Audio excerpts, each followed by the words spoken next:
Now, let me go to just how our culture, and I'm talking mainly about Western cultures, have contributed to loneliness. Because I think this is an important layer in understanding loneliness.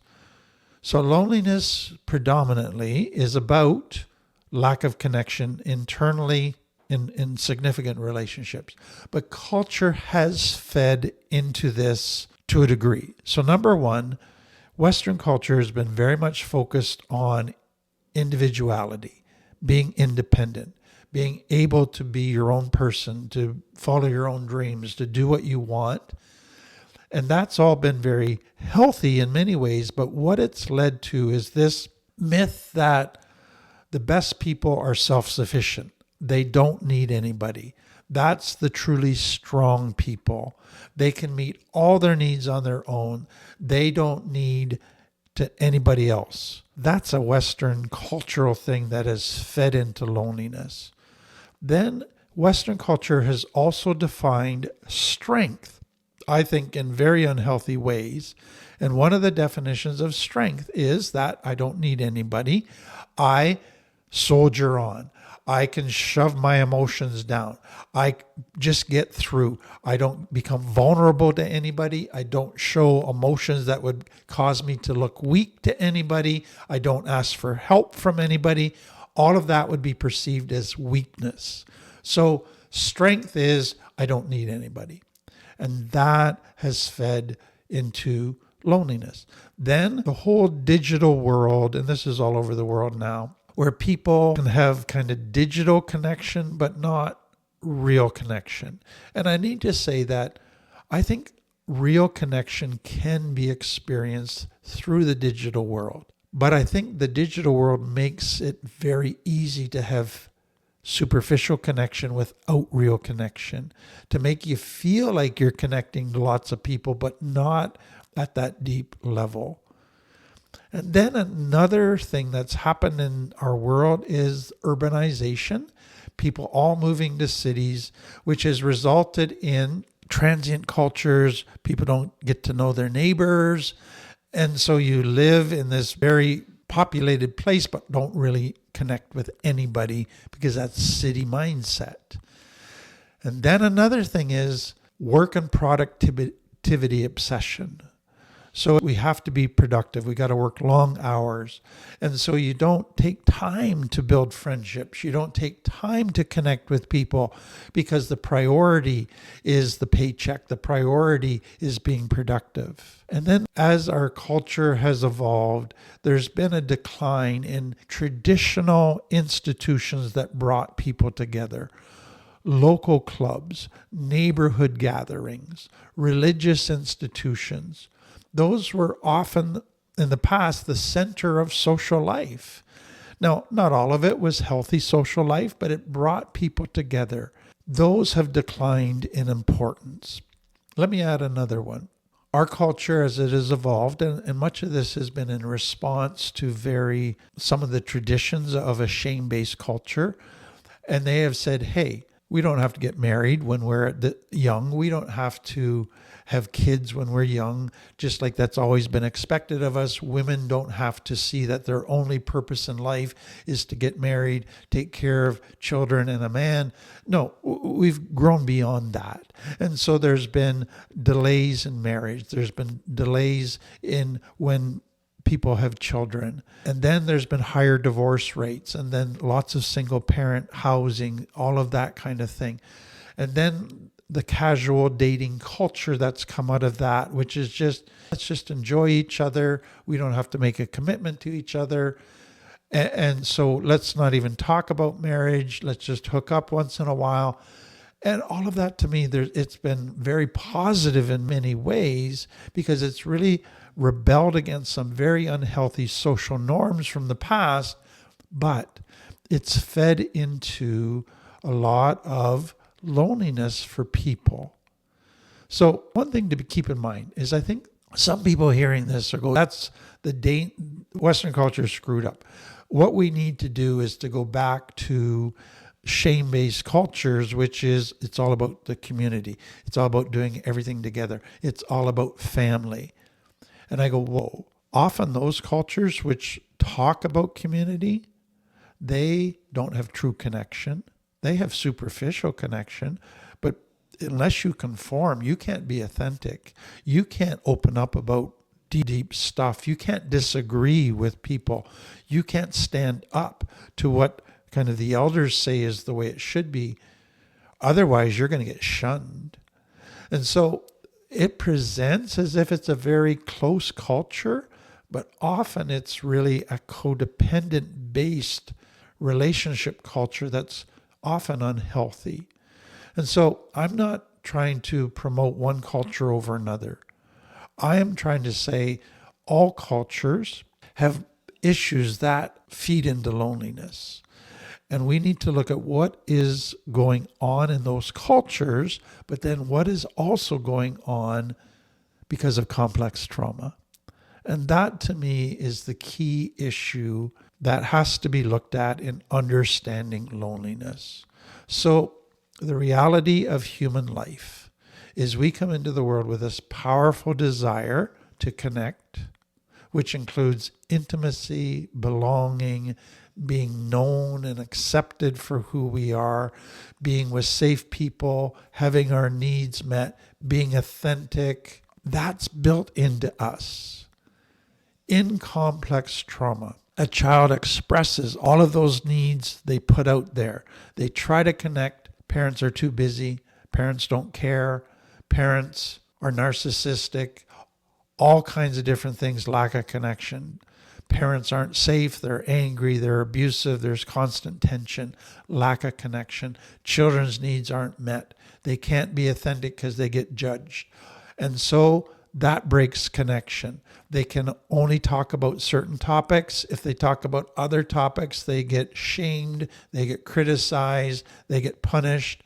And all of those things result in lack of connection, which is complex trauma. So complex trauma is basically insecure attachment issues because a child is longing to connect, but because of all kinds of different reasons, they can't securely attach. So complex trauma creates lonely children. That's the bottom line. But what then happens is the child goes, it must be my fault. I must not be good enough. I must be the problem. I must not be lovable. And so now the child goes, I don't even want to attach to myself. I think I'm a loser. I don't like me. And so now they don't have attachment with others, but they now break attachment with themselves. What that then leads to is they feel abandoned by others, but now they abandon themselves. I don't want a relationship with me. I don't like this me. I wish I was someone else. I am going to try to bottle me up and lock me away in a closet and throw away the key because I despise that person that nobody wants to connect with. And so there's a self-abandonment. There's a lack of connection with others, with self. There's a deep belief of shame that it's my fault. I'm not good enough. And so what else is happening in complex trauma is I can't be authentic because if I am authentic, it results in lack of connection. So that very important system of being authentic as the basis for healthy relationships has been stood on its head. Now I think that being authentic actually prevents relationships. Then lack of trust begins to develop. All the people I naturally trust, and every child naturally trusts, have let me down, have hurt me. So I don't think I should trust anybody. So now, how do you build connection and healthy relationships that solve loneliness if you don't trust people? So another very important foundation stone has been messed up because of complex trauma. But then in complex trauma, the child feels that their needs are causing them to get judged, to get criticized, to get punished. So they keep trying to suppress their needs. They see their needs as bad. They try to take care of everybody else's needs, and they feel that they're always a burden. So now, how do you build healthy relationships if I never want to express my needs, if I never want to be a burden? That feeds into deepening loneliness. So, loneliness, which was designed to pull you towards connection because of complex trauma, now says isolation is better. Suppress feelings. Don't be authentic. Don't trust. It pulls you in a very destructive way. Now, let me add this. I have found over the years that many people from complex trauma who have never experienced healthy attachment don't know the joy of what healthy attachment feels like because they've never experienced. It's a mystery to them. It's a foreign concept. And so for many of them, they have felt loneliness from such an early age that they had no way of resolving because nobody would connect with them, that they suppress that feeling of loneliness so that they, after a while, didn't even feel it anymore. So the whole hunger thirst mechanism around relationships, they suppress for so long, kind of like anorexia nervosa, that you no longer even feel hunger. And so they go, I don't think I'm lonely. I don't feel lonely. They have no secure attachments in their life. They just suppress that mechanism for so long, they don't even know what it feels like anymore. Now, let me take you to the next thing. So loneliness pulls you in a negative direction. So let me just expand on it. We've covered some of this, but let me go first of all into where does loneliness now pull somebody from complex trauma emotionally. So it's important to realize that all of the emotions attached to loneliness or that come out of loneliness are painful and that they progress. So day 1 of loneliness is going to be different than day 10 of loneliness. And they're going to get worse and worse as time goes on. As it accumulates, it affects your mental health more and more negatively. So as it progresses, depression, hopelessness, a feeling of helplessness, fear, anxiety, all of that worsens. Then you begin to feel trapped in those emotions because you don't know how to get out of them. They feel like a prison. Then there's often anger that begins to happen. And then this feeling of abandonment. Nobody wants me. Nobody cares about me. A deepening shame is happening that it's my fault. I'm not good enough. I'm not lovable. That can lead to self-pity, poor me, and then just feeling overwhelmed and hopeless. All of that is just adding internal stress in your brain. Then your thinking starts to go in a negative direction. So initially people have a very spinning brain where they're trying to resolve it. They spend time overthinking everything, analyzing, and it just is getting them nowhere. It's like a hamster wheel that just goes round and round, but nothing positive is coming out of it. Then their thinking can get distorted. So they start to get distorted thinking about their friends, their family, about themselves, about life in general. It becomes more negative. It becomes more dark. They start jumping to worst case scenarios. They start blaming others for all of their problems. Or they get really hard on themselves. The internal critic gets amped up. And some even begin to go to thoughts of giving up, quitting, suicide. All of that can begin to happen in your thought life. It also has a pull on your longings. So there's this massive longing to be loved, to be wanted, to be valued, to be cherished, to connect. But there's also a longing to just not feel all the pain of not having those longings met. There's a longing to numb all of that. So you've got competing longings now.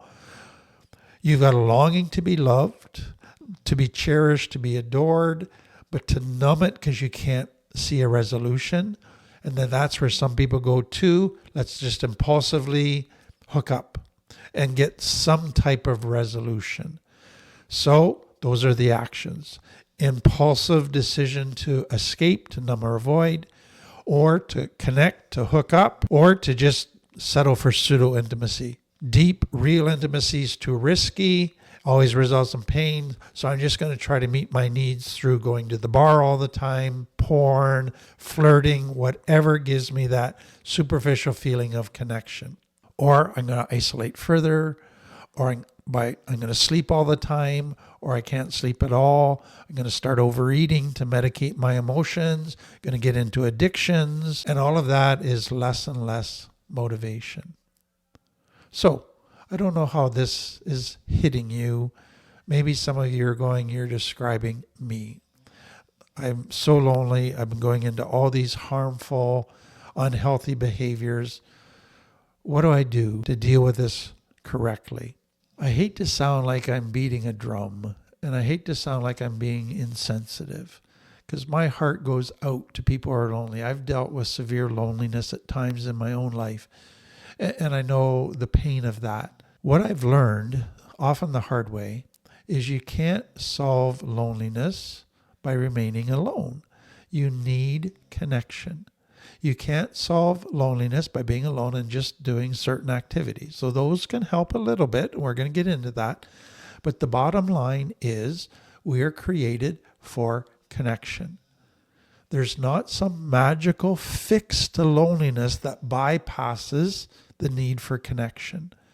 So what I want you to realize is that to get out of loneliness, you also have to get out of your comfort zone. You have to be willing to put yourself into social type of things where you have opportunities to connect.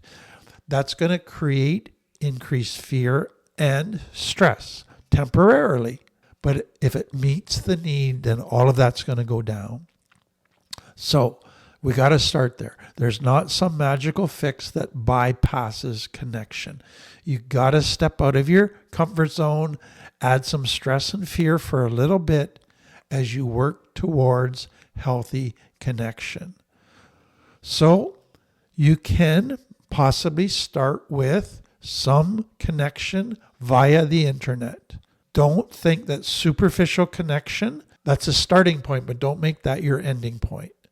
It needs to go to deeper and deeper connection. And you can get some of that through the internet. But some people need physical connection as well. They need physical touch. They need proximity, closeness to people as part of their connection points. Some people don't need that, but some people do. And you need to be aware of that. Studies are actually showing that there's texting a person versus hearing their voice and seeing their face has a difference in the brain.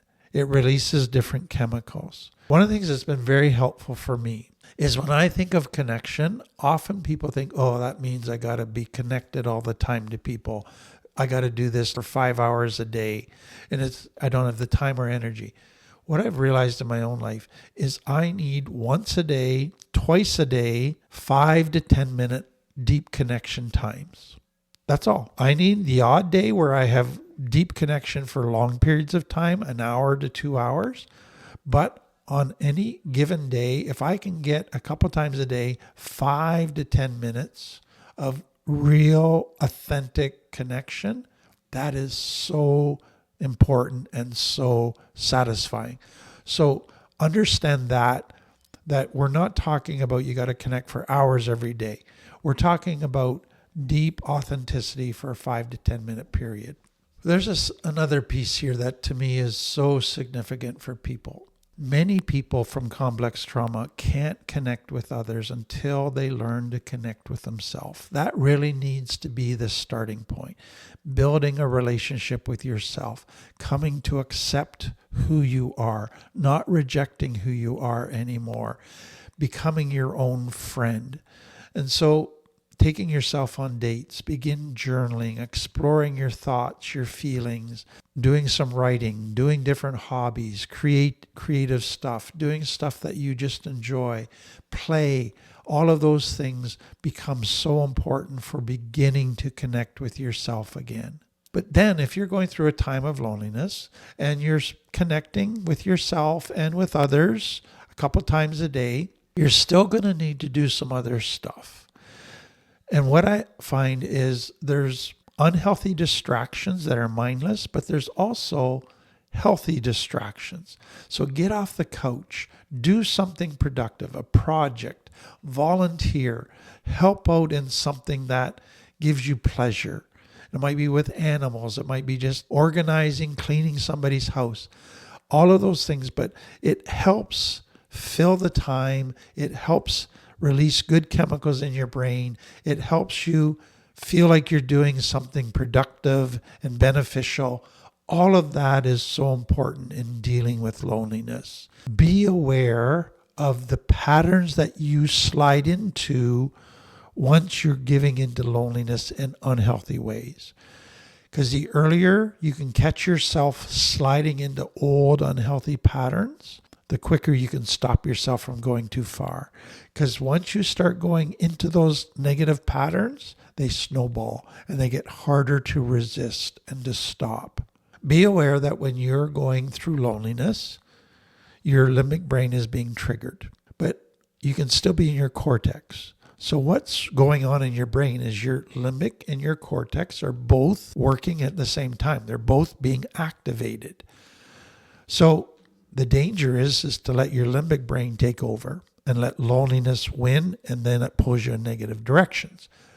The healthy way is to go, get in my cortex, be aware of what's going on in my limbic brain, acknowledge it, explore it, look for ways to help my limbic brain deal with some of the pain, but stay in my cortex. Keep grounding myself, taking time to get centered, to be mindful, and to make good, healthy decisions so that my cortex stays in the driver's seat. Another thing is, when you're going through times of loneliness and you feel that antsiness going on, stop and go, of my 12 needs, which ones aren't being met right now? So there's definitely the connection one. But look, are there any other needs that aren't being met right now? And make sure you're meeting those needs. Because loneliness, lack of connection, as it starts to pull you in a negative direction, will result in meeting less and less of your 12 needs. And that will create an even deeper discontent. So make sure you're meeting your 12 needs. And that is another way of saying that is make sure you're doing stuff that feeds your limbic brain in a healthy way, that feeds your soul. So your limbic brain is going through pain. Do some stuff that adds some pleasure, adds some good therapeutic feelings to your limbic brain. Go for a walk in nature, laugh, have something, a hobby that you just enjoy is very therapeutic. Make sure you continue to help your limbic brain. I just appreciate that people show up, they're on a healing journey, they're learning, they're listening, they're applying tools. And what many find is that the YouTube channel is very helpful to them, but it seems like it only takes their healing so far. And they start to feel a bit stuck. And so what we've done is provided other things that people can do that will take their healing even farther. So we have our LIFT program, which is very in-depth, intense, 75 modules that you take with a group of people where you're digging into understanding complex trauma and healing. There's watching videos, a group environment, a coach, and it's a wonderful, wonderful journey for people. So LIFT, if you're interested, is something that's available. For others, they're not quite ready for that yet. So we have our Align courses, self-study courses that you can do bite-sized topical stuff, or you can do the LIFT course on your own as a self-study course. I don't want to put pressure on anybody. This is your healing journey. I just want to make you aware of some of the extra things that we have come up with to try to help people in their journey of recovery. So if any of that interests you, or you know somebody else that might be interested, thank you.